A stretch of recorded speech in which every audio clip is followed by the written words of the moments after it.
But first, new at 5, a rally on the state capitol steps today, part of a major battle to bring awareness to a shortage of firefighters in Michigan compared to many other states. Thank you for joining us. I'm Simon Shaquette. And I'm Whitney Burney. The staggering lack of staffing is being called a threat to public safety.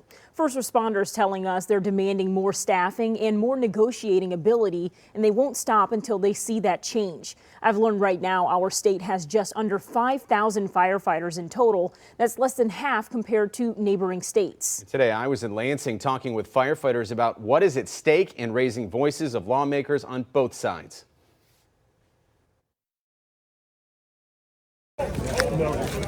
From across Michigan, firefighters here today rallying for more staffing and backing a proposal they say cannot wait. How much does this issue mean to you? It means a lot. Now, we're short-staffed, and all we're asking from the cities and from this legislation is to have a conversation with the cities about staffing, adding more guys. If the cities can't afford it, we don't do it, but if they can, it allows us to have the conversation.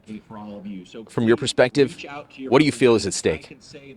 Lives. United in their message, firefighters like Anthony Galati from Hazel Park here in Lansing to speak out about pushing for passage of a House bill to require staffing levels to be part of negotiations between communities and union leaders.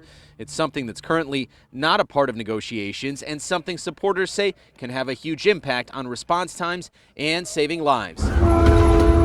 Just yesterday, my special report highlighted what we saw on a recent ride-along with the Warren Fire Department. We rode with firefighter paramedics, and there the commissioner and union president also raised their voices about the lack of applicants and why some parts of Metro Detroit have struggled to meet the needs of those in danger when seconds count. We have anywhere from 200 to 500 firefighters are continuing to show up, as you can see.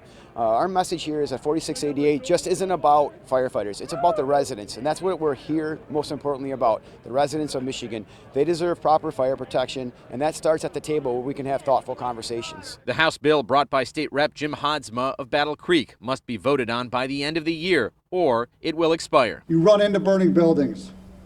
You rush towards danger when others flee. According to the union, Michigan is lagging far behind other states with much stronger staffing levels. Here you can see Michigan averages 50 firefighters per 100,000 people compared to Indiana, which has more than double with 101 per 100,000 people. Illinois with 102, Ohio with 111. Today I also asked State Senator Jim Runstad why he believes a different solution is needed. I support our fine firefighters all across the state of Michigan.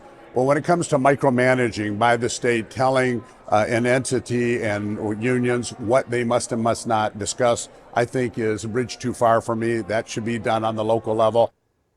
Supporters still are optimistic this can pass and be signed by the governor by the end of the year, but of course time is limited.